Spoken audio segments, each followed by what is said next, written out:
اللهم صل وسلم على سيدنا محمد وعلى أهله وأصحابه أجمعين. هنعمل معانا مع بعض النهاردة طاجن معمر، ومعانا طبعا ده مخلل اللفت احنا عاملينه في البيت وصينية بطاطس. الطاجن المعمر ده أول مرة يتعمل على اليوتيوب، وأول مرة هتشوفيه معايا هنا بإذن الله. يلا بينا بقى ندخل على التحضير عشان تشوفوا احنا عملنا طاجن معمر من ايه. لا لحمة ولا فراخ. أول حاجة هنبدأ بيها هنعمل صينية البطاطس، عشان كله هندخله مع بعض الفرن.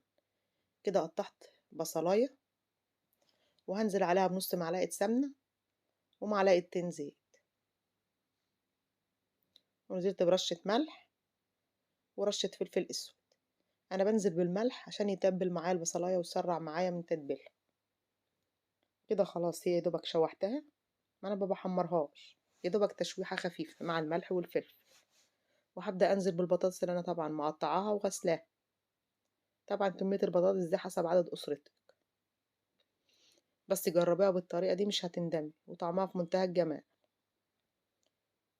كده هبدأ ادي البطاطس تشويحة مع البصلة والملح والفلفل. طبعا هي النار لسه والعة. كده خلاص هي اخدت تشويحة. هروح ضربلها طماطم في الخلاط، حوالي نص كيلو طماطم او حوالي طماطمتين كبار كده او 3، حسب كمية البطاطس اللي انت عاملاها. هسيبها بقى على النار تاخد غلوة، وهنبدأ بقى في معمر البيض. طبعا اول مرة تشوفوا حد عامل معمر بيض، وجربه مش هتندمي. طبعا البيض انا سلقاه، وهبدأ بقى احمره في معلقة سمنة ومعلقة زيت. هديله تشويحة كده،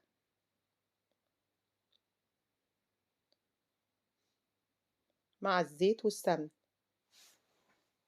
وجربيه بإذن الله ومش هتندم.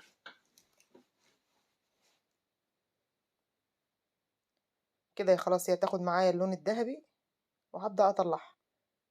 كده خلاص انا شوحت البيض. هنبدأ بقى نجيب البرام اللي هنعمل فيه. هنزل بمعلقة زيت، هغلف بيها البرام.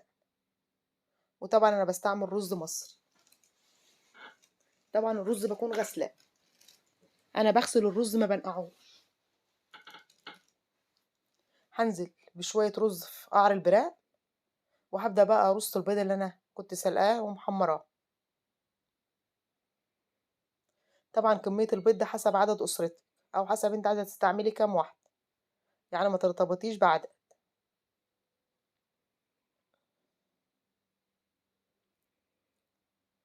كده خلاص انا خلصت الكمية. هبدأ انزل عليها برشة فلفل اسود ورشة ملح.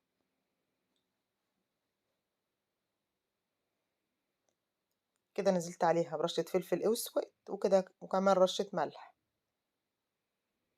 ابسط مما يكون. هبدأ انزل بقى بقية كمية الرز. حاولي تخلي كمية الرز تغطي البيض اللي معاكي. كده خلاص انا خلصت. هبدأ انزل برضو معلقة فلفل اسود صغيرة، وهتحط الملح بتاعك حسب انت بقى بتحبيه ايه. وهنزل بالزيت على سمنة اللي انا كنت مشوحة فيه البيض، وهبدأ بقى انزل عليه باللبن. زي ما بقولك، ما تحطيش لبن صافي، لو حطيتي لبن صافي هيخلي الرز معاكي ناشف من جوه. فحاولي حتى لو هتحطي كوباية مية واحدة، او لو نص لبن ونص مية برضو هيطلع معاكي في منتهى الجمال. المهم تضيفيله على الاقل خلاص كوباية مية، عشان تساعد على السوا معاكي، انما اللبن هيخليه يطلع معاكي ناشف. كده خلاص انا نزلت باللبن. دي رشة ملح انا بزودها.